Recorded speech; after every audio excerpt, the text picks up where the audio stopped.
Today, let's talk about affirmations, why they may not be working for you, how they could even hurt you, how affirmations could even cause a schizophrenic break. Not that an affirmation in itself will do that, but it is a contributing factor, and definitely the philosophy that informs affirmations, how we typically use them today, it definitely leads to schizophrenic breaks.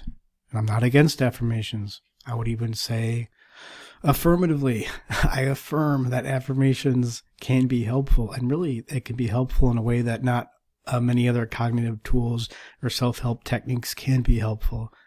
But you need to approach it in the right way. You need to do it with the right context, especially with the right intention.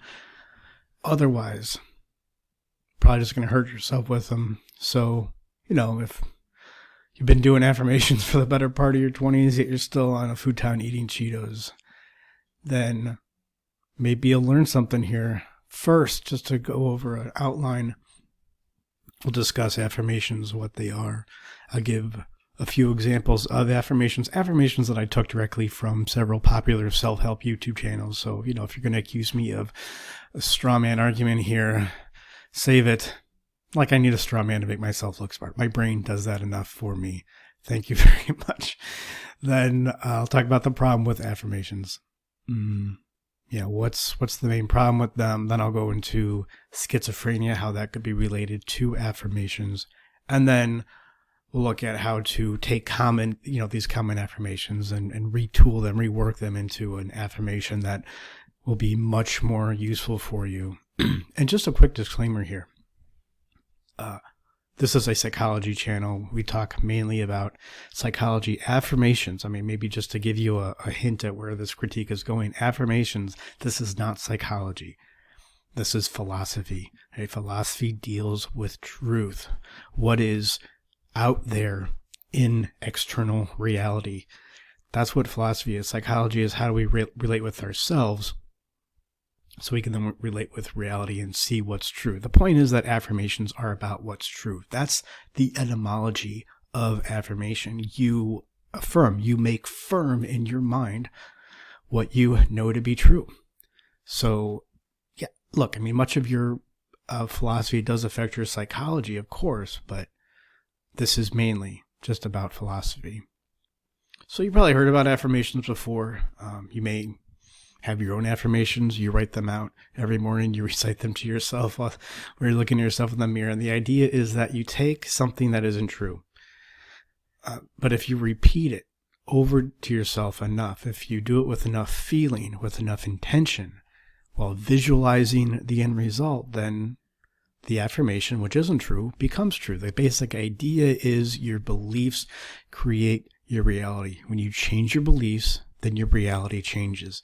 Now, the more orthodox affirmation type of people will say that no, your beliefs, your thoughts literally go out and impress themselves upon the substance of reality, the substance of the universe. People will use words like this. I think this is interesting words to use, how your thoughts, how your beliefs can impress themselves upon reality, which is the exact opposite of what Aristotle will say. We'll get to it. But that's more orthodox affirmation people. Most people who do affirmations, I think the reformed affirmation people, they'll say that, well, no, your thoughts don't go out and create reality for you, but your thoughts, your beliefs do affect your actions, and your actions then, in turn, affect reality. And that seems more reasonable, but it's just as wrong as the orthodox stance, and it could really be just as harmful. So a few examples of affirmations. One popular affirmation, or there's a popular affirmation around this, a popular theme of affirmations is about being confident. So if you are not confident, to become more confident, you repeat to yourself that I am confident. You visualize it, you get yourself emotionally revved up on that frequency of confidence. You do all that stuff. But it comes down to you repeating to yourself that you are confident, because you met a confident guy one time, right? And he had a belief deep in his subconscious that told him he was confident. So that's all you have to do, is you just have to put that belief in your mind, and then you will be as confident as he is. Famously, there is a self-confidence formula in the self-help icon Think and Grow Rich by Napoleon Hill. I don't know if you hear that. There's some guys working on the house. Yeah, new office this week. I moved recently. I don't know if you guys can tell. Anyway, in Think and Grow Rich by Napoleon Hill, there's a self-confidence formula, and it's 5 paragraphs that he says you need to memorize and repeat to yourself. And if you repeat these words enough to yourself, then you will become confident. It gets brutal. I have some of it written out here. In one part, he says, I will devote 10 minutes daily to demanding of myself the development of self-confidence. I will demand of myself the development of self-confidence. Not anything about what self-confidence is and where it comes from. We'll get to it. And later he says in the affirmation, this is even worse. He says, I will eliminate hatred, envy, jealousy, selfishness, and cynicism by developing love for all humanity. Here's a guy who doesn't really know anything about psychology, right? I mean, this has the intellectual depth and nuance of those hate has no home here signs, that your annoying neighbor leaves out in her front yard. And this is, of course, brought to you by the New Thought movement, which became popular around the turn of the 20th century. I guess we got to specify that now. And they said that, and some of them even went as extreme to say that, if you just believe you're immortal, then you will live forever. In fact, the only reason why we die is because we believe that we're going to die one day. And I'm not saying Napoleon Hill thinks that. I'm not saying everybody in the affirmation, whatever self-help community thinks this. But when part of your community does think that, you really need to be able to differentiate what you say from what they say. You really need to understand what the difference is and how what you're saying is any different in principle. But, you probably don't do that. You just say, oh, well, I just don't believe that. But anyways, this is all to say, you can tell I'm going to be talking about schizophrenia later.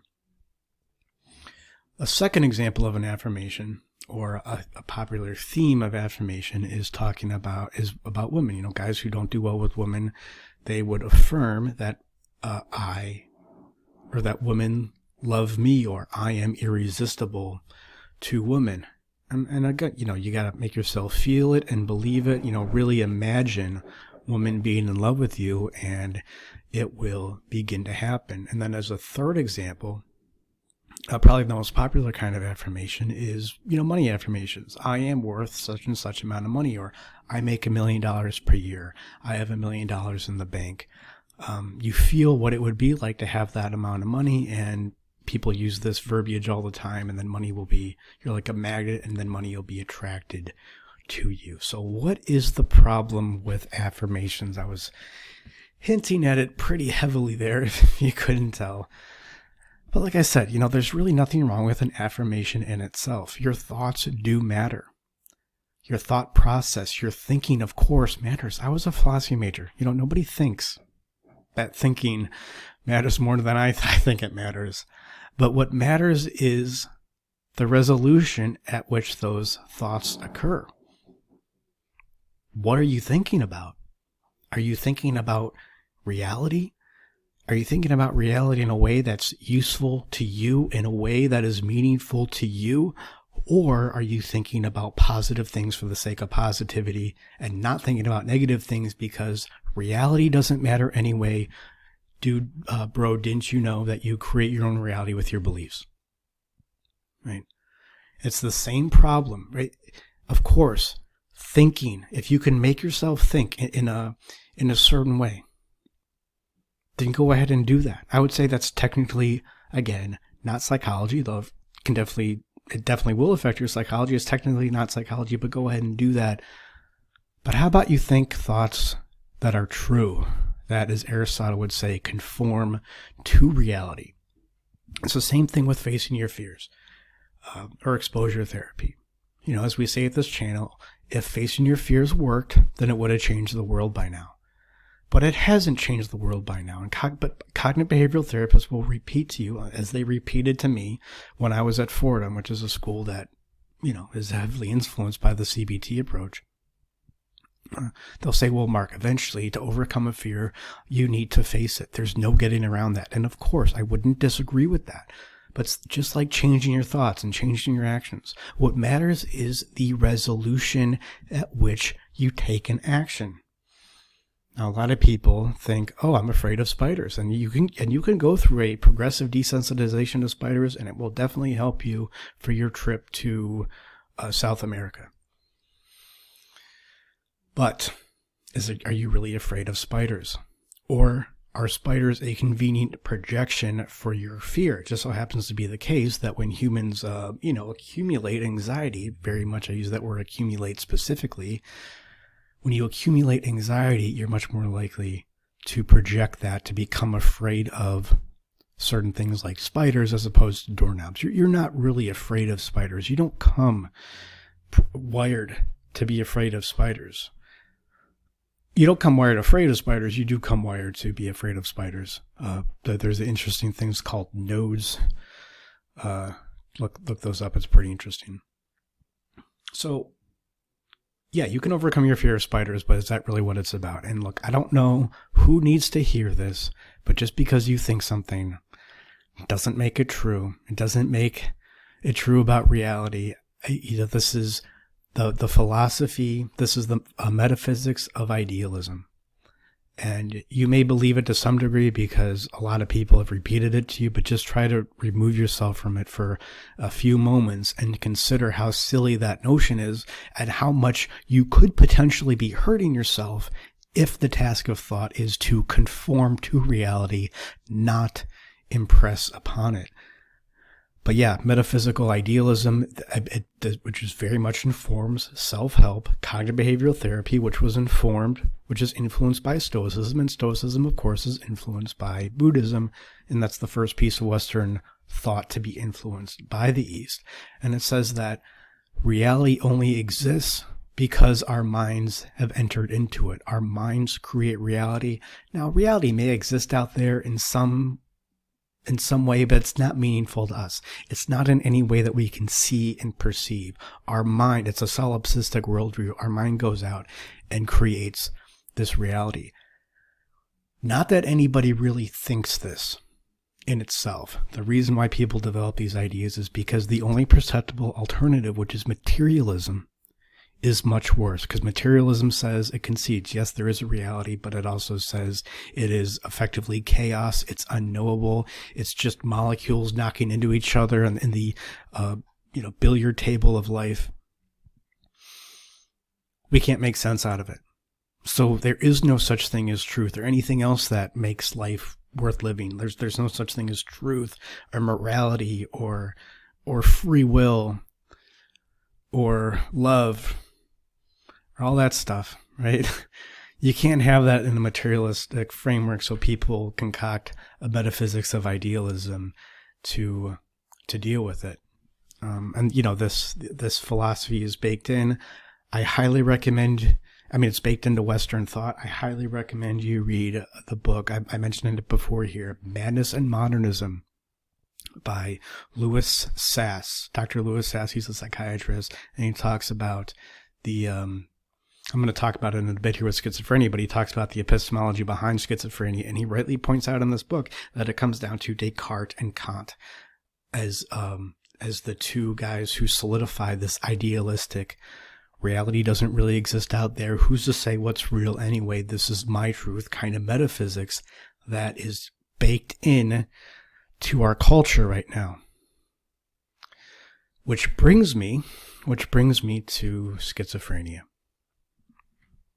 which is a mental illness in which you cannot think about reality. Now, you may have heard it characterized as a thought disorder. That's true, but it's a thought disorder precisely because your thoughts, the conceptual thoughts, are not grounded in reality. As Sass puts it, it is conceptual thought detached from reality. Schizophrenics suffer from pathological abstraction. So if you ask them, hey, what's the similar between a shirt and a coat?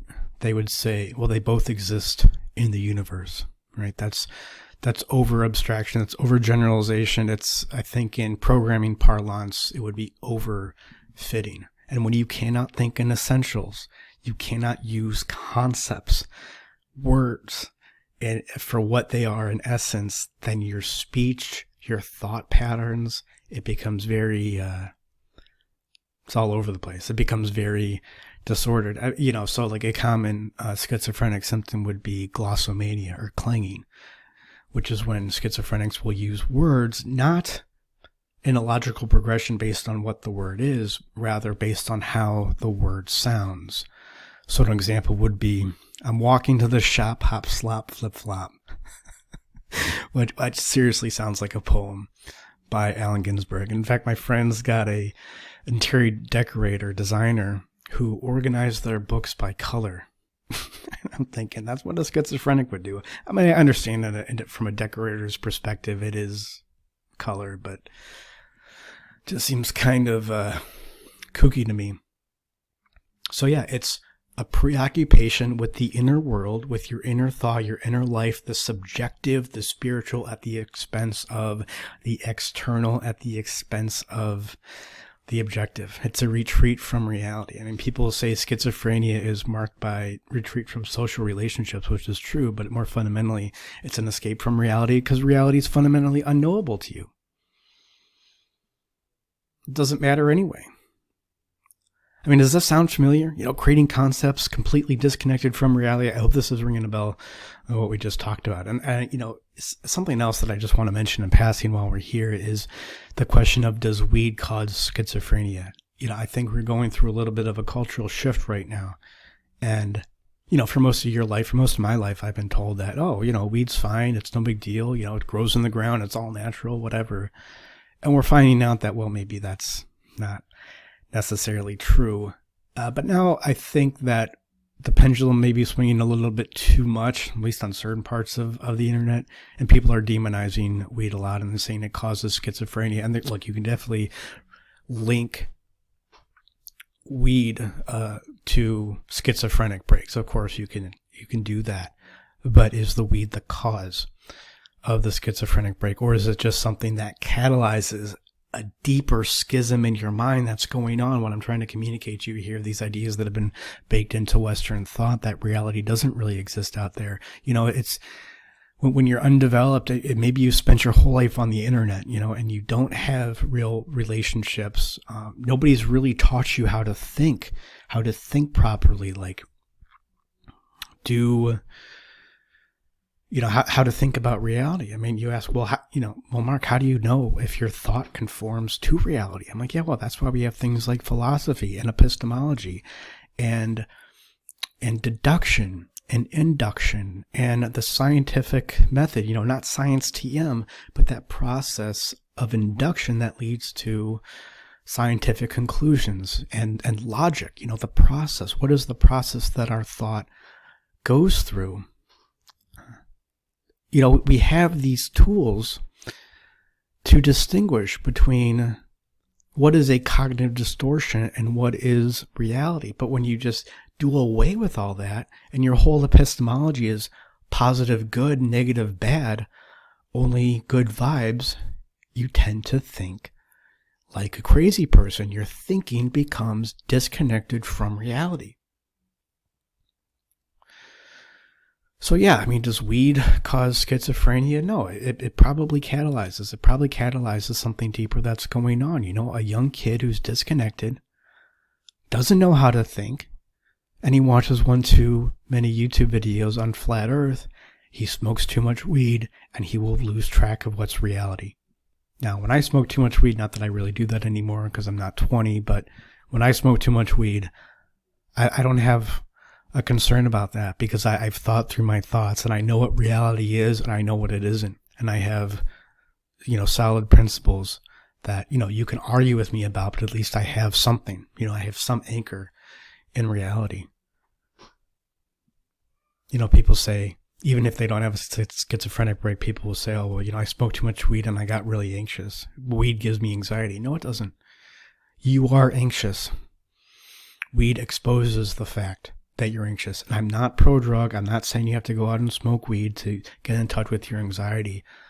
I'm just making a more general point to put weed, schizophrenia, affirmations, to put all this in context to say, look, there are cultural forces that are huge right now. The cultural force is so big that you don't even see, and we need to correct what those are. And that's in part what I'm trying to do, at least through the lens of psychology and psychotherapy. So back to affirmations. This is all to say that the affirmation of I am confident is a bad affirmation. It's bad because it's wrong. It's not correct. You are, in fact, not confident. And I know that because you're repeating to yourself, I am confident, to make yourself more confident. A better approach to this affirmation, if you do want to talk to yourself in a healthy way, in a true way, it would be to construct thoughts that you can think maybe about the nature of confidence itself. I mean, lots of things can give you confidence, but one thing in particular, from a psychological perspective, confidence is the ability you have to confront anxiety. That's all it is. It's not this positive feeling that you make yourself feel when you repeat, I am confident over and over again. And you really believe that you're confident because some guy on the internet tells you that's all confidence is. It's simply the belief, except when you smoke too much weed and you realize, oh, that's all BS. And you have, what our parents called a freak out.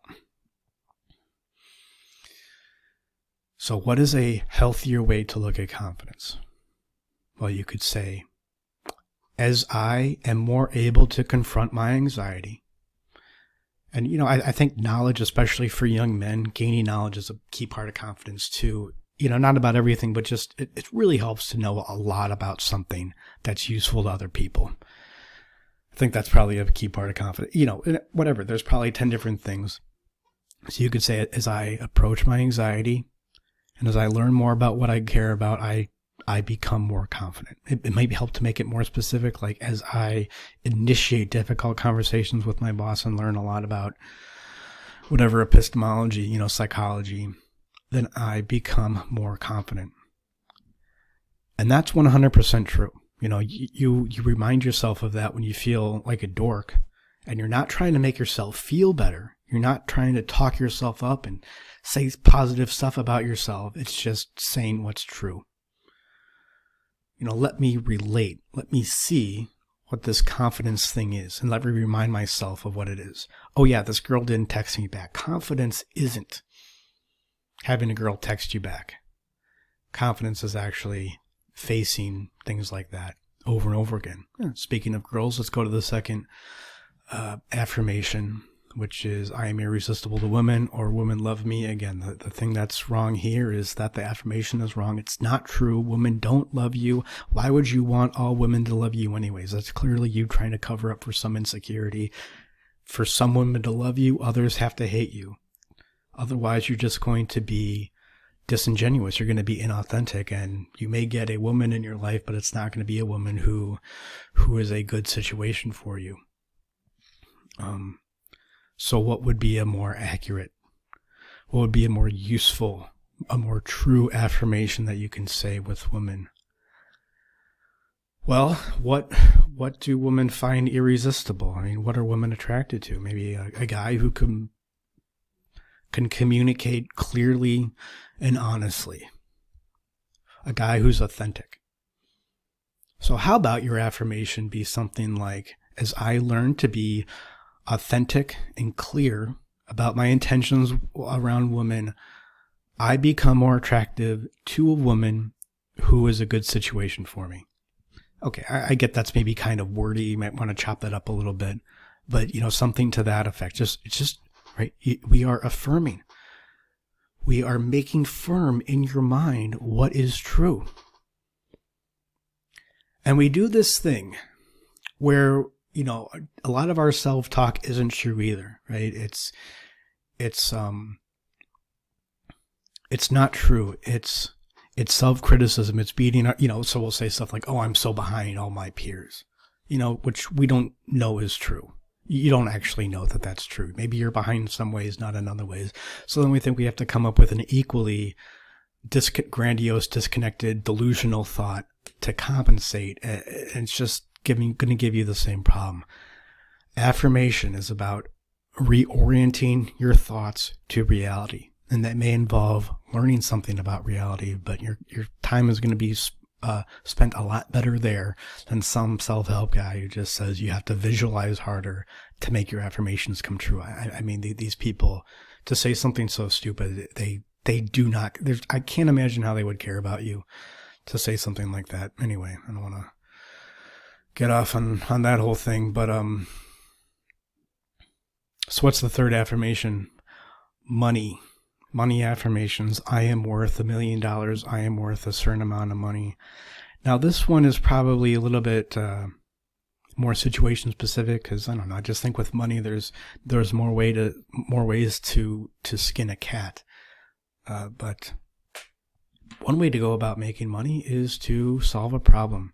If you want to make $1 million, one way to do that is to solve a problem that's worth $1 million. Now, it could be worth $1 million to one person. It could be worth $1 to 1 million people. So that's not even an affirmation. How about you just ask yourself, instead of affirming that you're worth $1 million, that's just so silly. How about you just ask yourself as an open-ended question, where is there $1 million problem that I could solve? And I wouldn't say that to everybody, but honestly, if you're still watching this video at this point, you're probably not stupid. I'm sure.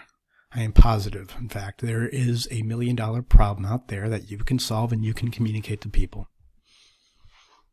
And the problem is when you're, deluding yourself. You're deluding yourself into thinking that there's already $1 million in your bank and you already feel those feelings. You're out of touch, right? You're not in touch with reality, and you're not growing. And that's, one of these big issues with affirmations. Like, okay, so people will say, hey, Mark, what's wrong with trying to convince yourself that women find you irresistible? This is going to get you out around women more. And the more you're around women, the more likely something good will happen. Maybe. But the problem with I am irresistible to women or women love me is you're much more you're much more focused now on the woman's emotional reaction, because you put her emotional reaction above who you are. That's what your affirmation is, right? I am irresistible to women. Women love me. It's all about what women's emotional response. So what happens when you go out and meet women and you don't get that emotional response? You actually feel worse about yourself. But, your philosophy tells you that your beliefs create reality and your positive feelings create reality. So now you're going to retreat to make yourself feel those positive feelings again, which is fine. When you're growing, you're going to retreat. You're going to want to take some respite. But it gets very dangerous, very insidious when you have convinced yourself that the retreat is actually what you're supposed to be doing, and you become disconnected from reality, and you're just, you're thinking about things. It's like the psychological version of clanging, just how you're approaching the issue. It's so inessential. It doesn't make any sense unless you're just trying to make yourself feel better, which, fine. Affirmations can make you feel better, but a good mood is not a healthy psychology.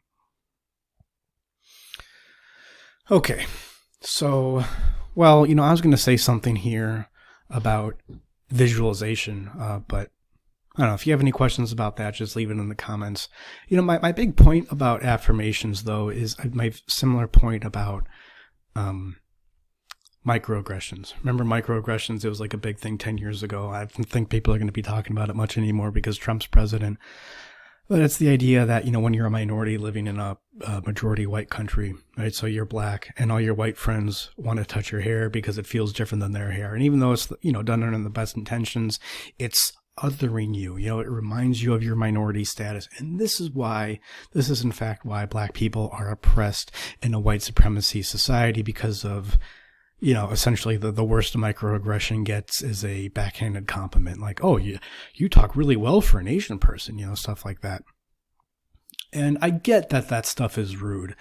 But if we are to take a microaggression seriously, like it really does cause oppression, of course it doesn't. You can't prove that. But let's just say it did. Then wouldn't the idea, the concept of a microaggression be the biggest microaggression there is, because basically what you're telling yourself is you just need a white person to give you a backhanded compliment, and now you're not going to make as much money as they are.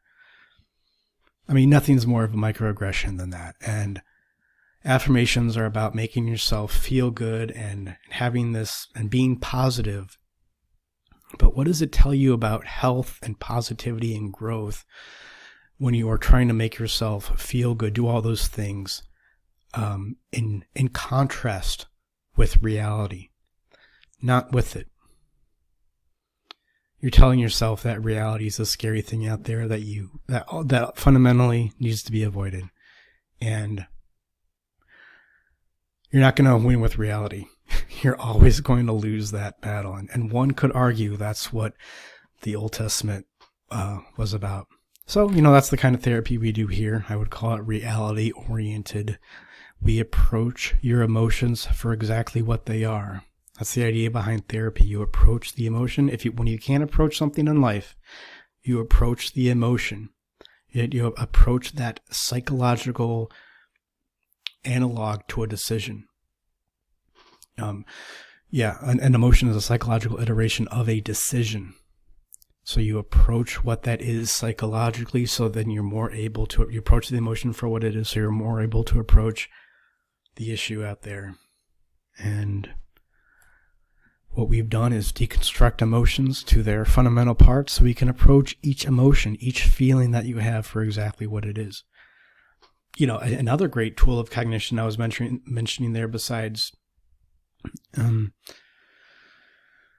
logic and deduction and induction and all that stuff, philosophy, epistemology, is your feelings. Now, not that your feelings are always a correct representation of reality, but they can be when you understand what feelings are, when you know how to introspect properly. And that's, part of what I want to help you with. So anyways, I do free consultations. Join animus.com/schedule. Thanks for watching.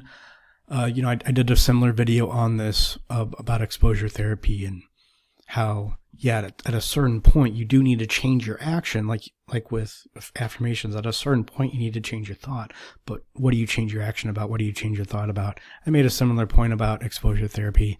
I'll leave that video there for you to check out. And I wish you all the pain and misery that you need to feel to grow in the way that you guys need to grow. And I'll see you there.